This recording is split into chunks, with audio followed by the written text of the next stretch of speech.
All right.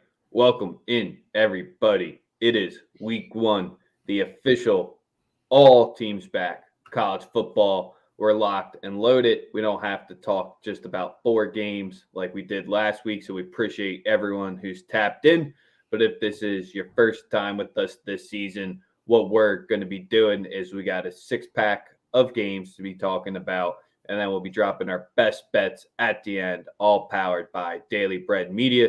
That's where we're live on the YouTube page, and then we're live on @Paid for Play. Daily Bread Media's college football, sun, whatever the hell you want to call it. We got the full cast and crew who's going to be locking in with you every Saturday. Roddy, JD, Goose, and Sam. But Sam, you get an off day. You get to enjoy this entire day. And because your squad plays solo game tomorrow, which makes it a little bit rougher. But how you feeling on this glorious Saturday morning? It's nice. I get to go out. I'm probably hitting the bars downtown Indy today.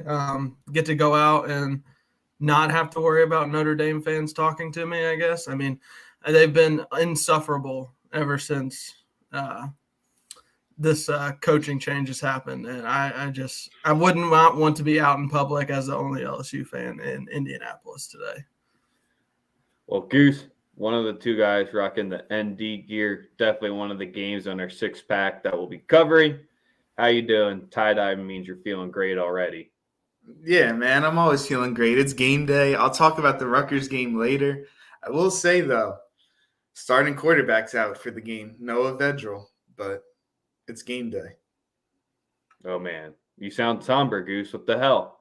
They got an 18-year-old freshman. He enrolled early, like Quinn Ewers. It's his second year in the program now. I'll get to that later. We still beating Boston College. You ain't worried about that +9. JD, I know it's bright and early, so all of you on the West Coast with us, we appreciate you all tapping in. We'll get to the player prop soon. How you feeling? Feeling great, man. I'm ready to go. Week one. It's overwhelming, all the games on the board, but overwhelming in a great way. So ready to talk about it. And then Roddy, we had to save you from last. You can't tell where he's at, but if you follow him on Twitter, you already know. We got the sunglasses inside. How you feeling?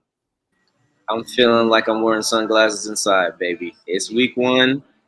I mean, I've been waiting for this for so long because I know that I can't talk shit anymore about how we're the champions, even though we're still the champions. But I'm glad everybody else gets a chance. And the real football is back. Me and Sam are going to be acting real elitist. From now until January, we're going to be acting very elitist. I'll be an elitist on your side, but I'm still not going to support Alabama in any way, shape, or form. Hell no. Well, someone might be supporting Alabama in some way, shape, or form if they go and tap into reliable today. But if you're tapped in with us on Twitter, we appreciate you there.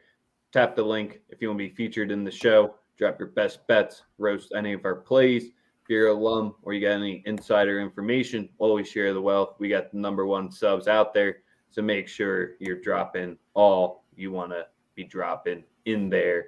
Not much more to get to. Show probably runs close to an hour, maybe a little bit longer since we're all juiced up. But let's get into the first game of the day. We're not even going to tease it. We're going to get right to one of the big ones. 3:30 Eastern, ABC, Oregon versus Georgia. So, Roddy, we got to get you up here first. We got the total sitting at 54, 16.5 for the spread. And first thing that caught my eye was the Oregon first half team total sitting at 7.5 -115. So they're thinking, can Bo get 10 on the board? But you got to go first here. Let's hear it. Yeah, even as, a diehard Georgia fan like I am, that's very disrespectful for a first half total. I obviously think that everybody saw, what we lost defensively to the draft this year. And, they would assume that because we do have a couple of pieces that are returning, that will still be stout. But I think offenses are going to be a little bit more capable of scoring on us this year. But I do think that offensively we're going to be better. So I just want to, read some statistics for my guy, Bo Berry Biscuit, Bo Nix. He is actually 0-3 against Georgia. He's only thrown 639 yards in those 3 games with an average of 5 yards per attempt. So, again, like I understand why, you would maybe think that Oregon is going to get shut out. But like you were saying before, I forgot who was saying this before we started the stream. He has a lot better weapons. Like he's got a lot better, just a whole organizational flow. I don't know what's going on over there at Auburn. I'm sure we'll get to them, later on in the season. But I think he's better suited to, succeed in the situation he's in. But I mean, come on, man. At the end of the day, what's going to happen. It's going to be all nice, sunshine and rainbows for a couple, minutes in the game, and then it's going to turn on. So that's how I feel. But, I'm biased. I don't know if you're that biased, though. And I don't know if that 7.5 is that disrespectful because you saw every other team that you faced last season. Usually a goose egg in the first half. So that's kind of where the Georgia defense, this is where you can get that dumb, easy narrative. And we'll go to JD. He's seen them before. Do you go off your stats? He knows what it is. But JD, what are you thinking here? Yeah, it's tough for me to trust Oregon in this spot because, we already talked about Bo Nix, obviously, but like the receivers are pretty much all new. I kind of like the group, but they're all new. The running back room's all new. Defensively, they weren't very good last year. They were talented, but not very good. So it's kind of hard for me to see where they're going to impose their will at all. Oregon's kind of a team that, and I love them, but they're kind of a team that survives around just being a little more talented than the other teams in the Pac-12. That being said, they have played pretty well in these season opener games. They always end up on the opposite side. It seems like Bo Nix's first game in Auburn, they played great and then somehow managed to drop that game. So I could see them hanging around close because this is the time you want to catch Georgia, in my opinion. They're just going to turn into a wrecking crew. Yes, I am sipping on that jet fuel. But I'm not overly excited for this one as someone who pulls for Oregon. You're heading to Atlanta. I do think they can keep it close. If there's a betting side, I would have to be on Oregon. I don't hate any of the unders as well. I don't see why Oregon would want to turn this one into a track meet. If you're going to be out athleted and have the worst defense, I wouldn't see that. So I would lean Oregon in the under. My biggest thing in here is Oregon usually has that strong defensive line. I don't know if they have it this year. And if you're giving Georgia and Stetson just a little bit that much more time, that's kind of where I don't have an official play, but I'm definitely leaning. It feels gross to be laying that much with Georgia, but I think this one gets ugly. Goose, what do you think? Ugly, close? You got this. Come on, let's hear it. So, I'm going to be rocking the under today. Oregon defense, a lot of talent, as JD mentioned. They weren't that good last year. New head coach, though. I'm really, really excited for Dan Lanning. And, Noah Sewell, dog. Justin Flo, dog. I get it. Georgia is the Bulldog, but they got these tight ends. They're crazy. I just think that the Oregon defense, they got the linebackers that can match up with them. They'll be able to slow down the run. They'll be able to slow down these amazing pass catchers. I just think it's a low-scoring game. Look, Stetson Bennett, I was a huge hater of him last year. I will say this, though. He moves the chains. He's very conservative. He doesn't turn the ball over. It's game one. I just see him not taking his chances today. And I'm going to spitball a number. I don't know, 34-13. I could see the game. And that goes under 54.5. I think Georgia wins convincingly, but I think it's a low-scoring game. So I'm rocking the under. Oh, and you'd be laying the points as well with that score. Sam, wrap it up for us as a fellow SEC member. Do you got the good juices for Georgia, or what are you seeing here? I don't really have a side for full game. I think if I had to, I think it'd be Georgia. But I disagree with the low scoring aspect. Georgia lost all those starters on defense. They're still going to be really good on defense. I just think it's going to take a little bit to get in the flow and get up to that elite level that they're used to. I like Bo Nix with a better offensive line and better weapons. I don't think he'll keep it close enough for this to lean Oregon. But I like Georgia. I think they got the weapons on offense. Stetson got a full offseason to work in with the first team. And they're going to have to lean on that offense a little bit more this year. So I think they could put up some points. I think I saw 34.5 team total for Georgia. I'd play that in a heartbeat. I was about to say, as long as Jalen Carter is still there on the defense for Georgia, I think they're still going to be completely solid because he's the machine that got it going and what got Jordan Davis pretty high draft pick. Anything else we want to say about this one before we move into the next game? I don't know if I'm in the matrix. He's in the Matrix. He just freezes. He acknowledged it, and they shut him down real quick. He got his Georgia If you're in talk the out, Matrix, though. you're definitely in the Matrix. He got shut down. I think you're good now, Ratty. What's up? Are we good? I was about to say. You're good. Okay. I agree with Sam, kind of with the offensive output, at least with Georgia. I saw somebody in the comments said our offense stinks. Like, come on, we got baby Kittle, man. And I even converted Sosa last season. We saw on the championship pay for play episode that Sosa finally submitted, and he said, Is Reed Gilbert going to play? Pause. he is going to play. Eric's going to get time with Darnell Washington. They'll probably put like Darnell in for more like 12 personnel situations. But That's Kenny fucking Mack, by the filthy. way, he is going to, if they give him the ball enough times, he's going to have over 65.5 yards. But we'll get to that later. Ooh. Ooh, get to I that like it. later. I like it. Let's get into the next game on the board where I want 0.0% betting aside in this game. You got the Cincinnati revenge angle. Who the hell would you want to know? You got the Sam Pittman hype videos all finding his way out there just because he seems motivational and yelling at the players. I mean, who the hell knows with WPS coming in here? Don't even really want to give a preface here.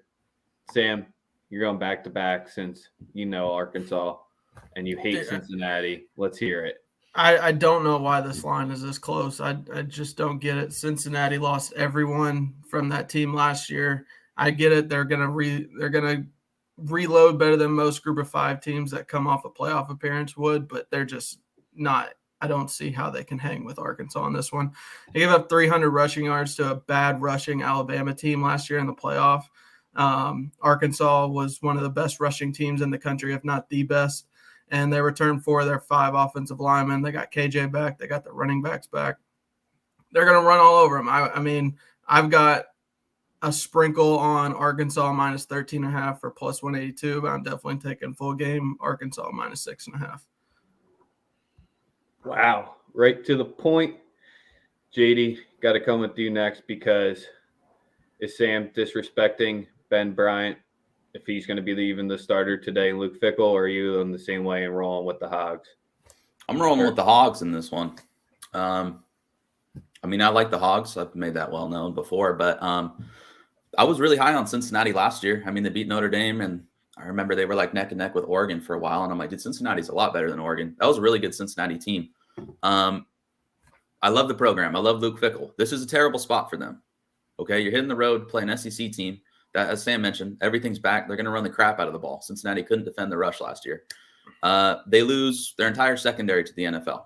Okay, if Bama loses your entire secondary to the NFL, who gives a crap? You got 5 stars. Okay, you lose an NFL quarterback, NFL running back, NFL wide receivers. So this is a terrible spot. I'm not a big Ben Bryant fan at all. I think if he does start and play, it's because they're going to catch that L with Ben Bryant before they switch to Evan Prater later in the year. I think Evan Prater's the truth of the program. It's one thing I am worried about if they're like just kind of – because Ben Bryant's not that great. I know he's experienced, so you want that experience in week 1. But if they throw Evan Prater out there, and I trust Sam Pittman to game plan. That's why week 1, I trust him a little more. I think Barry Odom's going to be prepared. If I didn't trust Barry Odom, the defensive coordinator, more, I would think Prater could just go out there and rush for 100 yards because this Arkansas defense, they're breaking in a lot of new pieces. But overall, I just think this is a spot where home team going to impose their will. Cincinnati loses a lot. There's way too many factors, and they're all in Arkansas for me. So not disrespecting Cincinnati program. I love them, but this is a terrible spot. I'm taking Arkansas here. Yeah, and I'm not drinking the Sam Pittman Kool-Aid, or I love Arkansas in this spot. This is their game. Like, it's made for them to cover. All right, Roddy or Goose, are either of you on the other side and taking the +6, or are you both riding? Oh no, is it going to be a show mush? No. Roddy, you could take it. Yeah, I was about to say, look, I would take it with Cincinnati, but I just can't. With the experience that's coming back in Arkansas, I just can't do it. Like, for everything JD said, once you lose a lot of guys, to the NFL draft at smaller programs, reloading is not like just a 1-year process at all. So I really want KJ to stamp himself as the guy who's going to muck it up in the SEC West this year, because I think Arkansas is good enough to give A&M trouble. I'm going to whisper this. They might give LSU a little bit of trouble. And, like, they're just built to, run the ball and be conservative when they can. But, they got a talented quarterback in KJ Jefferson, like I said. So I don't disagree with anything. I would take the 7-2 because it's Cincinnati, man. Like, we're gonna see why they're Cincinnati. As I say, I hope Arkansas is running the ball, because I don't know about the wide receiver room there. It looks very promising, but they lost NFL talent last year as well. So we just have to say it the same way. Yeah, but as I mean, but I think they got some good transfers in. I think if you have to ease this wide receiver room in, I mean, it's not the most ideal scenario, but going up against a team that lost all their starters, like I like the spot. Goose, wrap it up for us. I was just trying to push back at some spots here. Yeah, I mean, you guys pretty much said it. Like, I was on Cincinnati. I'll talk about last year. I was on Cincinnati against Alabama. They defended the pass pretty well. They got ran all over. And now you're going against this Arkansas rush offense. I don't see it. I love underdogs. I love group of 5 teams. I just can't see how Cincinnati can pull off this upset against just a physically dominant team. Arkansas by double digits. All right, let's get into our next game here. Utah at Florida, going to the Swamp. Big game for me here, because if you guys all remember, I gave out the Florida win total under. So this is a spot here. Your line could be at 2.5, depending on your shop now. It's all fluctuating. We got a total sitting at 51.5 here. So obviously, I'm not going to double down and play the Utah money line, but that's where I'd be putting my money here. I think it's almost becoming – I don't think Florida's became a trendy dog yet. I think they're kind of getting not enough love, but I think it's definitely a rough first half for them here. I do see this one getting competitive late, and we see a decent amount of scoring, so I do lean towards the over as well. JD, I've been putting you on the spot first, so I'll rotate it after, but if anyone who's watched Extra Dough, we can have Utah for the next 25 minutes talk. So I know this has probably been the game you've circled on your calendar, the biggest. Let's hear it. Take however long you want to talk and break this one down. I'll try not to go too crazy. I just think Utah's being super disrespected in the betting markets this year. Week 1, basically how I look at my betting is where do I think people are too low or too high on teams. It's pretty much that simple, because you don't have any data to go off of really returning production and yada, yada. That's useful, but it's just basically what is the perception of these teams. Florida playing at home in the Swamp Week 1, obviously that's going to get them love in the betting market, rightfully so. But Utah, I don't get why they're being priced like this. Like, people thought it was a fluke or something that they won the Pac-12 last year, and I don't understand that at all. Whittingham's just been building solid program after solid program. They're always nasty on both sides of the line of scrimmage. So I know Florida's good there too. This will be a tough game to watch. I'm not saying it's going to be a blowout, but I think people have a wrong perception of the Utah team. They are tough. They're extremely well coached. They play very good defense. They have a returner at quarterback, Cam Rising. I think they went 9-1 once they put him in the lineup. Remember going on the show, remember tweeting they're going to win the Pac-12 once they put Rising, because that was all they were missing. This year, I mean, they returned the running back. They lose a few pieces on the line, so I guess that's a concern. Maybe they're not going to be 100%, but they have 2 NFL tight ends. I think they're going to be fine. Yes, I'm playing Utah here. It's a difficult spot for them, so I'm not like going heavily invested. I'm more in Utah in the futures market, because it's an extremely tough spot playing on the road at an SEC team Week 1. Utah is a team that, as the season goes on, they get better. It happens every single year like clockwork because they're usually breaking in new guys. They don't have 5 stars. They're just going to go out there and compete. These are guys that need experience. So that's one hesitation for me. They're also a lot better at home. Teams just cannot handle going to Rice Eccles, especially some of these Californian teams. So that's more where I have Utah circled. So here against Florida, I mean, it is a tough spot, but I think Utah is a touchdown better than Florida. Florida also has depth issues. This is week 1. Those depth issues shouldn't come into play. So I hope Utah doesn't make me look too stupid, but this is a tough spot. Even if they lose, if they lose, honestly, it could be a good thing. Some they're just going to get disrespected even more in the betting market once Pac-12 play hits. But no, I'm riding with Utah. All right. Who's banking on that Florida defense, which can't disrespect that. I do think that will stay solid this season, easily top 15. But who's rocking with Anthony Richardson to pull out the home dub here? Anyone see a home dub? All right, Goose, let's hear it. So my thing is, I agree with everything JD said. Utah is a touchdown better. But the thing that, like, the analytics can't cap, it's the swamp. It's going to be humid. These are guys from Utah. They don't get the humidity like we do on the East Coast. And I'm not touching this game. If this was anywhere else, I'm smashing Utah.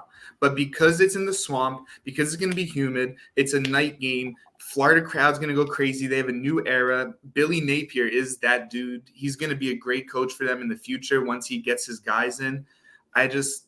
I can't back Utah because I think towards the second half they're going to get worn down. Maybe the play is Utah then first half, but this weather wears down people. The East Coast, from up and down the East Coast, is no joke with this humidity, especially in Gainesville, Florida. So I can't bet Utah because of that. External factors. Got to take it all in play. One question before we get into it. Is Jalen Kitna's John Kitna's son? Ooh. The old football player, quarterback. Thought so. Sam? I'm pretty sure. I know you're high on the Gators. It's always a good day to be a Florida Gator, so let's hear it. It's awful to be a Florida Gator. Sucks to be a Florida Gator, as some would say.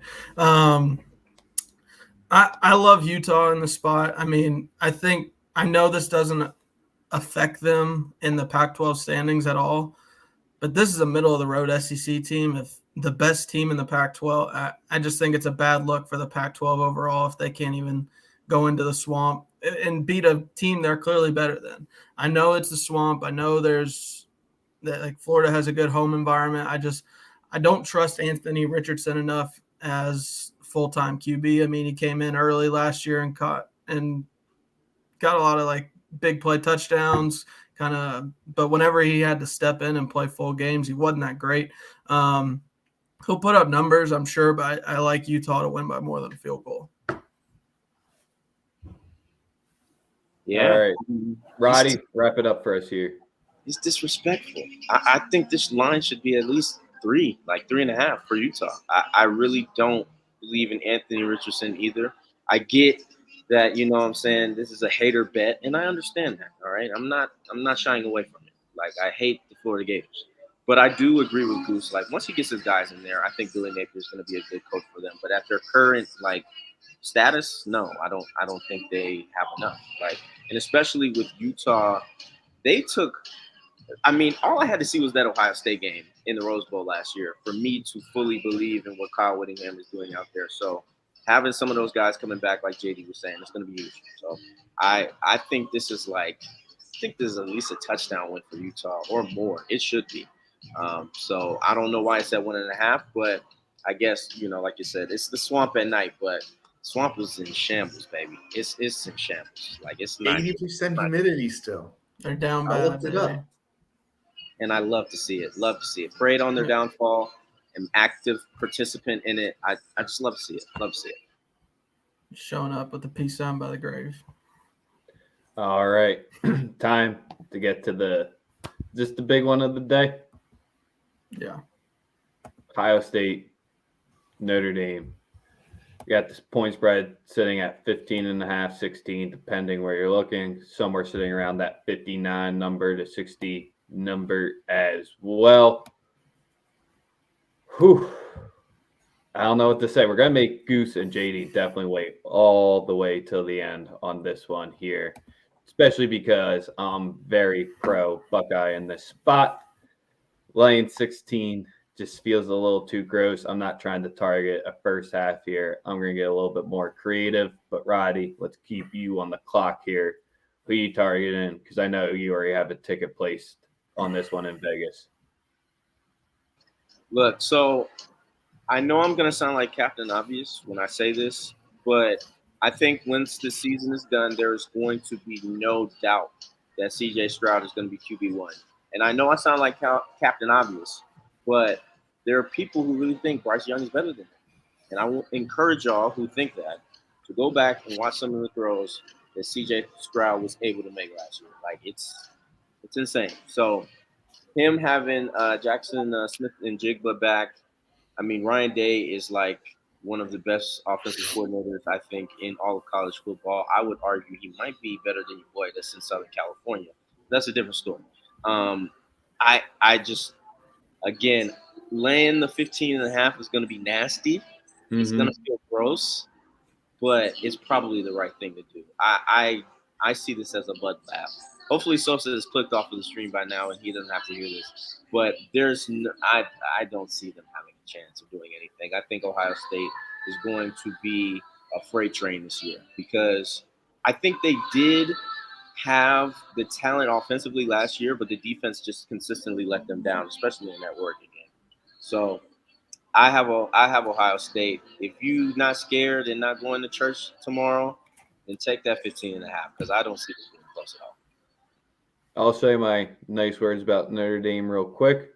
O-line, filthy. Tight end, filthy. Those two spots can definitely keep them moving and give them time.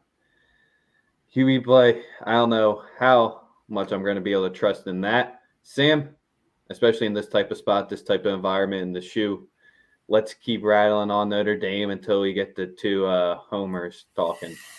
I mean, I'd have to say that their in-game coaching takes a little bit of a hit. I know Marcus Freeman is a great up-and-coming coach, but he hasn't had these kind of spots or had to deal with this kind of spot. I mean, we saw them kind of collapse in the bowl game last year. You got a first-time starting quarterback going on the road. I get the offensive line and tight end are nasty. I just don't see how they compete with Ohio State's weapons. It's not been a knock on Notre Dame. I think they're going to be a really good team this year, but I mean, they just don't have the talent to hang with Jackson Smith and Jigba and Marvin Harrison Jr.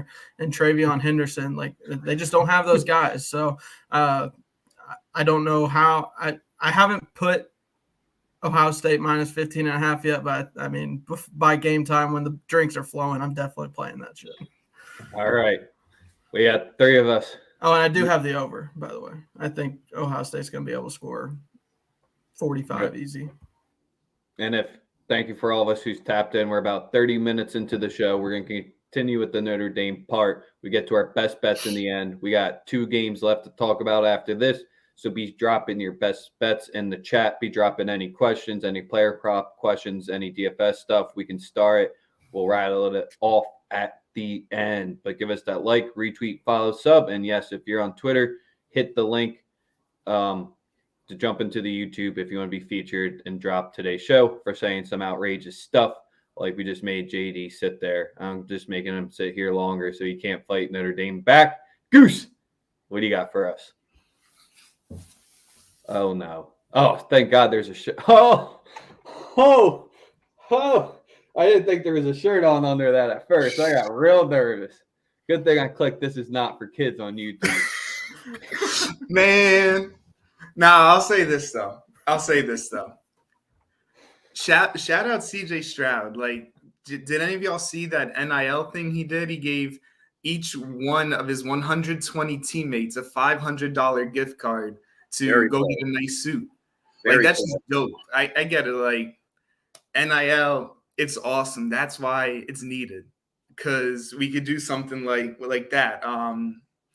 Yeah, man. I mean, this Ohio State team, they're going to blow out everybody until they play an SEC team.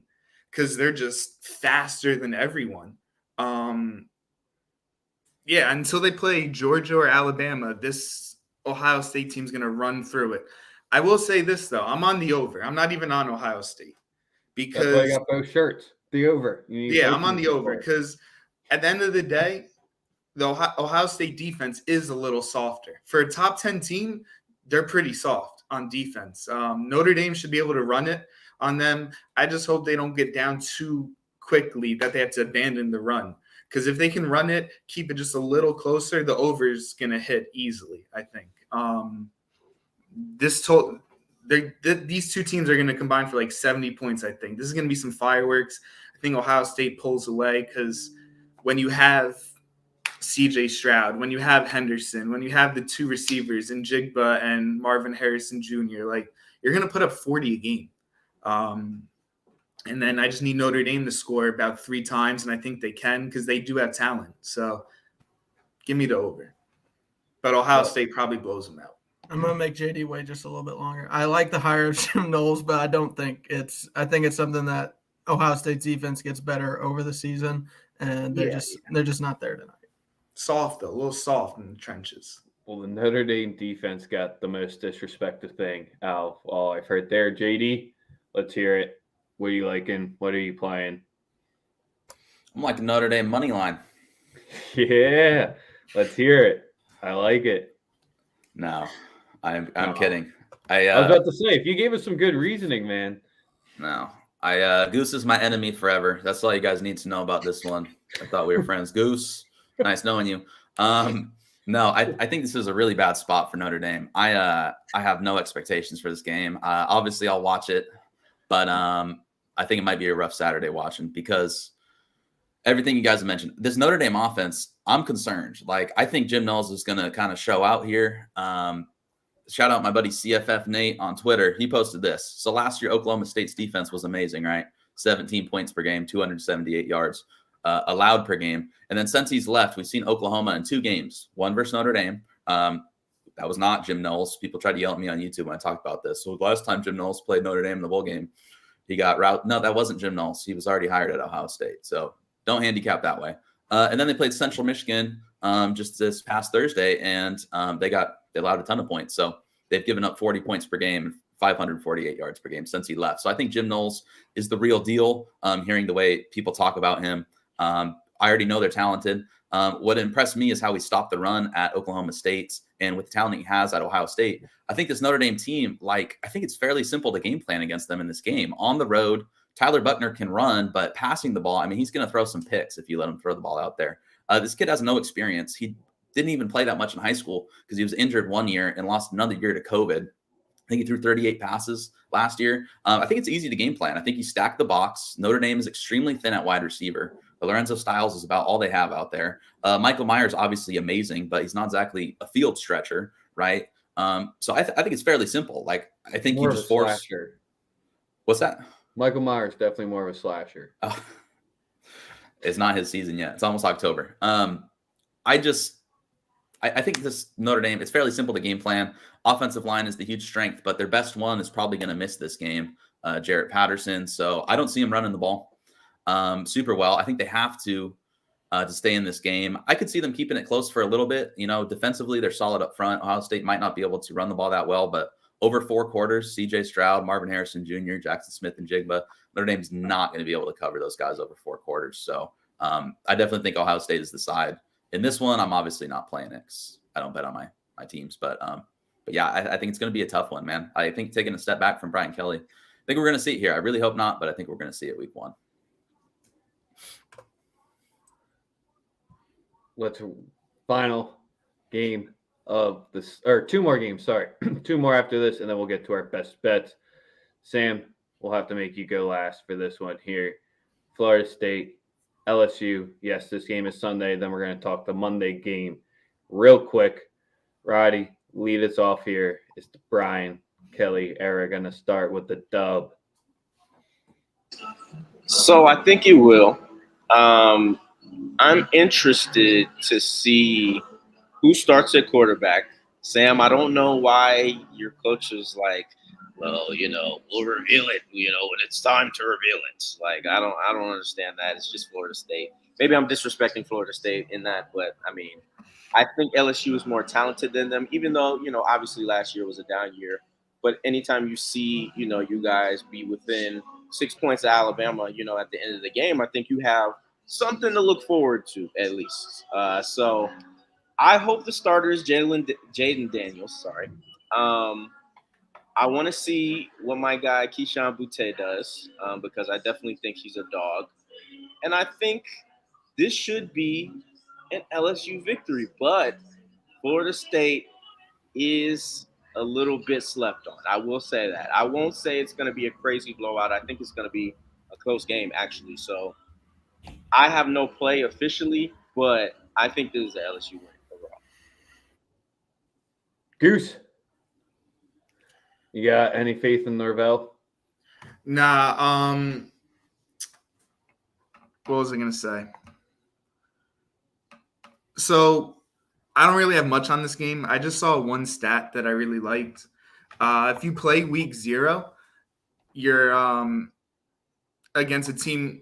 If you play week 0 and then got to play a team who didn't play in week 1 in FBS, you're 29-50 against the spread. So that means LSU has an advantage because LSU still has the unknown. We talked about who's going to start a quarterback for LSU. LSU got an extra time to prep. They had a week of film, but I really don't have much on this game. I think Florida State, I'm not impressed with them. Wasn't impressed with them week 0, even though they played Duquesne. Shout out to the dude and Duquesne who had like his shirt all the way up here, but it actually wasn't up here. It was just a bad camera. I got to say that because like I look goofy too. So that probably would have been me if I played college ball. But I really don't got much on this game except trends say LSU should get this one. Yeah, definitely rocking towards that angle as well because anytime you lock in on a FSU and you trust their offense, it usually bites you in the pretty hard. And plus, with their wide receivers, most of them look to be listed out. Their tight end still looks to be listed out. It looks like Pittman could be there by himself trying to receive. So that's one factor that scares me off as well, even though we know they'll try to run it with Benson and Ward the entire time. JD, what do you got for us here? Are you back in the Seminoles? So I do like Florida State's running game this year. I think Jordan Travis is going to have a nice year. Trayshawn Ward, their running back, former walk-on. I don't understand why I don't hear people talking about him. I really like him. I thought he was the best player on their offense at times last year. And he looked really good in week 1. This kid, very fun to watch. And then they have depth behind him. And Norvell, I think he's finally got what he wants to do. So I am interested in Florida State this year, playing an LSU team, breaking in so many people. So I in a game that I think is going to be close, I think 3.5 is the way I'd have to lean.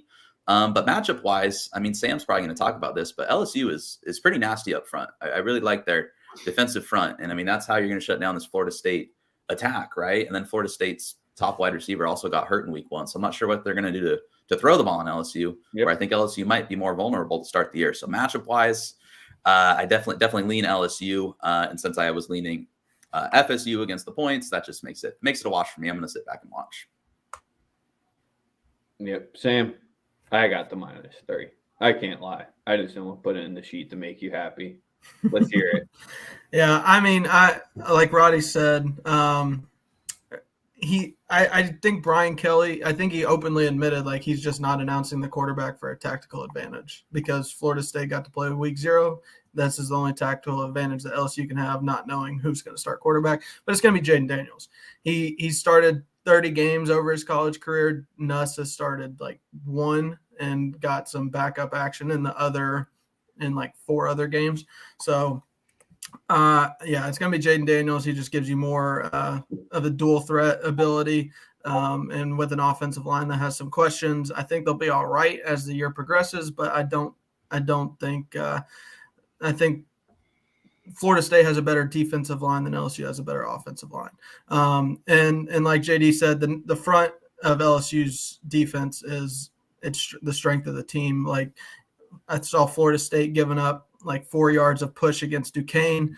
I can't imagine what they're going to have happen whenever you have 6'5", 300-pound former 5-star Mason Smith and other nasty guys on the line coming at you. So I think that's the advantage. I think LSU's defense is going to be able to hold Florida State's rushing game. I don't know, like if you're going to attack LSU right now, it's going to be the secondary, and I just don't think Florida State's going to be able to do that enough.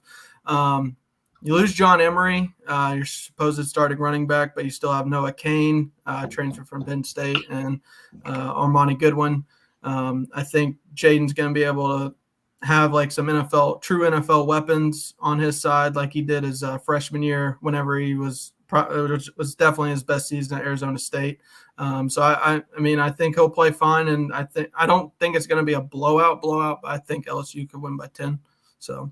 And we had this last year where LSU played a team that played in week 0, but they had to go out to the Rose Bowl and play UCLA, and also was dealing with a hurricane the week before for preparation. So I think the spot's a little different. I know LSU fans are probably a little nervous to make the play just based off that, like if history repeats itself. But games in New Orleans, LSU plays great in New Orleans, so I'm rocking with LSU, obviously.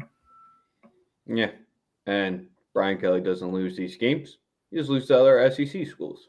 Really 40 and 1, and this is the last 41 that he's favored in. Yep, as simple as that.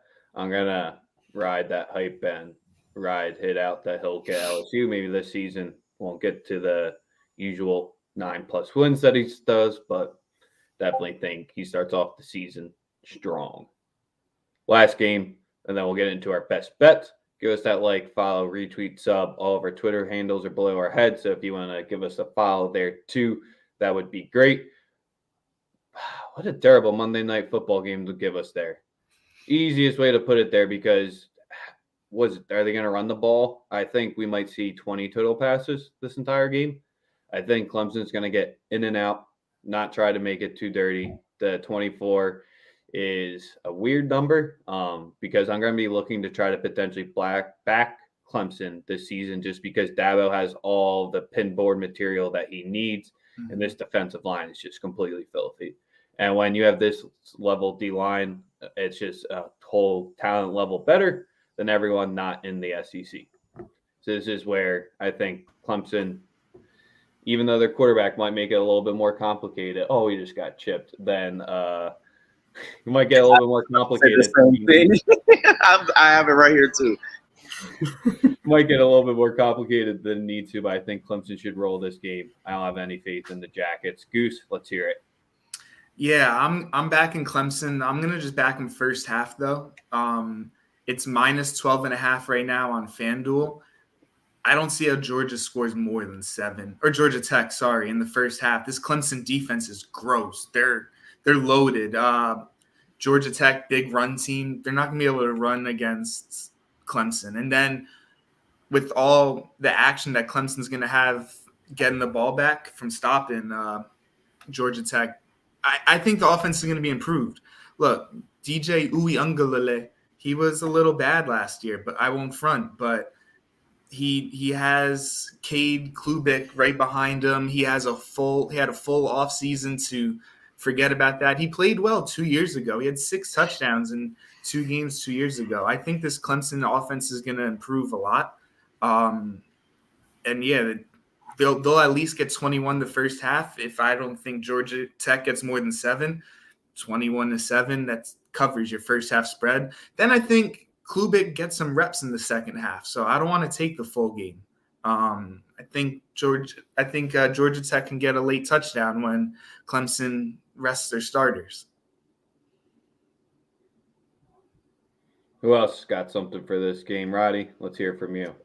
Goose, what's his name again? DJ Uiagalelei. Okay, look, see? There's a little Samoan. I see him. But look, I'm going to use the name that Sosa uses for him, which is DJ Ugly Liar, because that's exactly what he was last year. I mean, everybody saw him come in for Trevor and, turn up a little bit, so they had some optimism. So, obviously, him being disappointing last year is a little rough for him. But I do think he'll be a little bit better. Obviously, when you have more time to, be in the offense, be in a certain system, you're gonna have the opportunity to get better. So I'm not gonna, knock the kid too hard. I think he does have the talent to be really good. He's just got to put it together like mentally too, which has been the issue. So my biggest loss probably of the entire college football landscape probably was Brett Venables to go into Oklahoma. So I'm going to be not, in this matchup because it's fucking Georgia Tech, but later on in the season, I'm going to be very interested to see how Clemson's offense, especially being the fourth best team in the country, I'm interested to see like how their defense is going to hold up this year. So I wouldn't take 23.5. I wouldn't go to this game even if they gave me a free ticket because I'll be home by then. But I'm not. Why would I want to go to this game? Take Clemson probably first half if you're gonna get some action on it. But I mean, it's Tech, man. Like it's little bro. Nothing more to say. JD or Sam, go for it. I got one play. I'll go under 50.5. I mean, I don't trust Clemson's offense at all, and I definitely don't trust Georgia Tech to score any points against this defense. So I think it's an instance where they try to get in and out really quick. I mean, I love the under here. I think I could see it being like 31-0 if maybe Georgia Tech gets a sad field goal at the end. JD, wrap this game up before we get into our best bets and any player props and all that good stuff you want to do. Clemson's lost my faith, but I think they roll them. Like, this should be 30-plus points easy. Like, we're talking about this team as a playoff contender, favorites in the ACC, and they can't take care of business against Georgia Tech. Georgia Tech's awful. Jeff Collins is getting fired. It's already written on the wall. Klubnik's going to come in and score more in the second half. They're going to roll them. I kind of like Clemson. I actually might bet it. I think they're undervalued. Terrible betting year last year for them. Mm-hmm. They're supposed to bounce back. I don't see why they wouldn't against an absolutely god-awful program. So, yeah. Say that again. God-awful program. God-awful program. Jesus Christ. Ooh, terrible. Yeah. Of all the Power 5 teams, Tech might be in the worst spot of all of them. There's a few that's a little bit rough. Rutgers in a good spot. I mean, they're in eternal purgatory, bro. I mean, they decided to keep Paul Johnson for over a decade. That was a huge mistake. They had Calvin Johnson running the triple option. Yeah, I'm going rough. That's rough. All right, JD, is there anything you want to get into before best bets? Drop anything DFS-wise, anything like that? Not a ton. I'm just monitoring my lineups. Josh Downs is out. Somebody let us know that in the chat. There's a bunch of cheap guys. So if you're going to fill out a lineup real quick, North Carolina has Amari and Hampton. They're starting running backs. Minimum price $3,000. You can start there. Christopher Brooks for BYU. Some of their wide receivers might miss the game. They're playing a bottom 10 rush defense. Christopher Brooks is only 6.1K. So if you're going to go fill out some lineups, I would start there. Donovan Edwards, $5,000, running back Michigan. Just start there. Go win some money. Love it.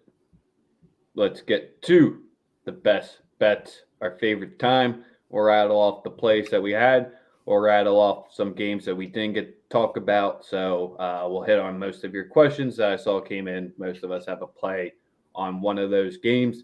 So as usual, Sam, you got the CVS receipt. Let's get started. Ha! God. Additions during the show, not going to lie. Yeah, it always happens at least once a show. I'm like Rex. Got to go.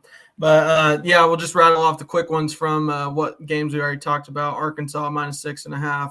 I have a play up to 13.5 as well. I like Utah -2.5 as well. LSU -3.5. And then some of the ones that we didn't talk about, Bama first half is the best play in college football. I got to play it every week. I know Roddy's got it as well. I know he's not going to advertise it, but he showed the tickets, showed the receipt before the game or before the stream. And then I do like I got it earlier this week, so I mean it may not be as in play anymore, but Michigan -27.5. I think they roll Colorado State at home. Goose, what do you got for us? So I'm going to go with Josh Downs is out for UNC, but I still like the over. Appalachian State, UNC over 56.5. Shootout, great atmosphere. Cheapest tickets, like $225 on StubHub to get into this game. It's going to be electric. And App State, they're a great group of 5 program. They have Chase Bryce from Clemson, who transferred in. Give me that over in that game. I'm going to be watching it for sure. We talked about Arkansas. I think they roll. Their running game's too strong. I think they roll. Give me them -6.5. Give me Army +2 against Coastal Carolina. Coastal Carolina has Grayson McCall, great quarterback. I just think they lost too much. They lost 9 starters on defense. They lost Highly and Likely, their pass catchers. I'm sure they'll still have a great running attack, but give me Army. Give me the Army men. Salute. Coastal lost too much. Ohio State, Notre Dame over 59. Ohio State. JD brought a good point that this defense should be improved vastly with the new coach. I just think it takes time. They were too soft last year for me. So I see Notre Dame also scoring. Last play, Clemson first half, -12.5. Just talked about it. And yeah, baby. Let's go. so let me tell you something. Tell us something, baby. Rutgers. Quick Lane Bowl champs, 2014. It's a good program. They made a bowl game in the Big Ten. Let me ask you all a question. Boston College. Okay. They go 7-6 every year. What's so good about them? Why is everyone so high on Boston College all of a sudden? They got a first-round quarterback, maybe. Man, bullshit. Prove it. Hey, I think Rutgers rolls today. And the college isn't even in Boston. It's not even in Boston. Exactly. They're going to Chestnut Hill. Like, that's not even in Boston. Now, I think Rutgers rolls today. Their offensive line's huge. They're averaging like 310 pounds a game. A person.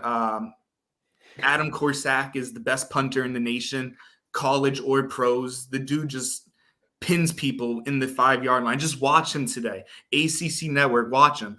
Bet your friends, I bet this punt lands inside the 10-yard line. You'll win every time. This dude is gross. The secondary is the truth. Avery Young is going to be a first-round draft pick out of Rutgers. He's a safety. Rutgers all day. I don't care that Noah Vedral, their starting quarterback's out, because Gavin Wimsatt, 18 years old, about to put on a show. Yeah, I'm definitely going to tell the old crusty white man sitting next to me in the sports book, hey, watch this punt land this other 10-yard line, buddy. Bet him. Bet a shot on it. You'll win every time. There's nothing like Goose getting that Rutgers juice. You talked on the Army Coastal game. I don't know if anyone else has some plays on that. The biggest way, just because I wanted to talk about it.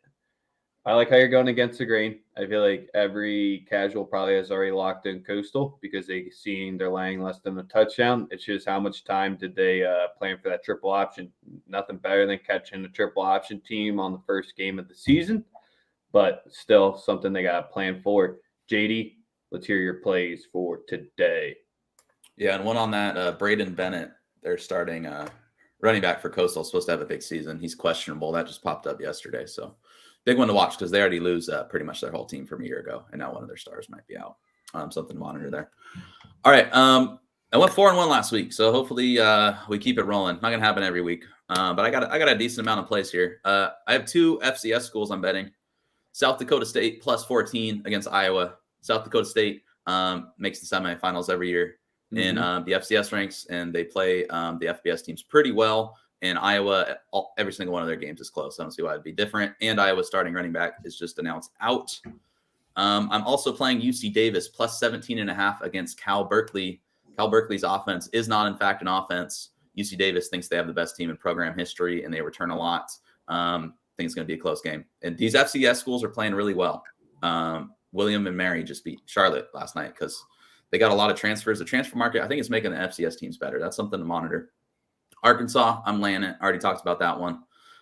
Utah, I'm laying it. Already talked about that one. I'm playing Arizona plus 6.5 against San Diego State. I'm a big fan of the San Diego State program, but laying over a touchdown against a Pac-12 school, Arizona's improving. Everyone knows it. They only won 2 games. They had a difficult schedule. They have a difficult schedule this year. This is going to be a tight, competitive game, and I'm getting close to a touchdown on Arizona, who upgraded at the quarterback position, upgraded significantly at the wide receiver position and the running back position. So I'm taking Arizona. They're going to be improved. Texas State -1. They're playing Nevada. Nevada's terrible. Yes. They barely beat New Mexico State last week, despite getting 5 turnovers. If you need 5 turnovers against New Mexico State and still barely covered the spread with the field goal at the end, I'm playing against you no matter what. So Texas State -1. And then 2 overs, BYU, USF over 58. The wide receiver news makes me a little, not quite as confident, but I think both teams are going to be way better on offense than defense again this year. So over 58. And then last but not least, Washington versus Kent State. I'm taking over 59.5. Washington's a much different program this year with Kalen DeBoer. They're going to have a good offense. Kent State is all offense, no defense, all tempo. I think both teams are going to be able to score. I think Washington's going to hang a number because everyone hangs a number on Kent State. That's what the program is at this point. So yeah, those are my plays. I have 1, 2, 3, 4, 5, 6, 7. I have 8 plays. Let's see how we do. Love it. Roddy, you want to give out yours? And then I'll wrap it up with mine. Yep. Well, let's start here. Okay, see it. Let's do it. 16.5. Georgia Bulldogs. Okay. I know we don't have success only against Alabama in the Dome. Okay. We're in the Maybach. We're at home. It's only an hour away from campus. We're good. All right. So take that 16.5. Go see the preacher tomorrow. You'll be fine. All right. I also want to give out one Adonai Mitchell, a.k.a. AD Mitchell, over 44.5 receiving yards. He's going to be the number 1 wide receiver this year for Georgia. Obviously, George Pickens leaving. He didn't play a lot last year, only 2 games, but, him leaving is going to leave a void, and AD is going to fill it. I think he will be confidently, and I say this with full confidence, the best receiver in the entire conference. So I got him at over 44.5. I'm going to wait on Baby Kittle because I know obviously a lot of teams are going to be targeting him, and, we're going to see a little different coverage on him this year, especially after the year he had last year. So I'm not going to give anything on him, but 58.5 does seem a little low for him as well. But my last official one will be one Caleb Williams to go over 265.5 yards. I think Lincoln having his guy, having Jordan Addison coming from Pitt, I think it's going to be fireworks early. I know Lincoln wants it to be fireworks early because that's going to be the most, beneficial thing for his program going forward. So I definitely think Caleb goes off today. And yeah, that's it for me. All right. Got you 6-pack of plays, and you always know a hungry dog is included on Saturday. So I'm rocking the LSU -3, -110. That's currently sitting out there. Share the Kent State Washington over 59.5 at -110. Everything JD says. Kent might win the MAC, and Washington finally got Lake out of there. They just need any positive mojo, like you said, offense in that game.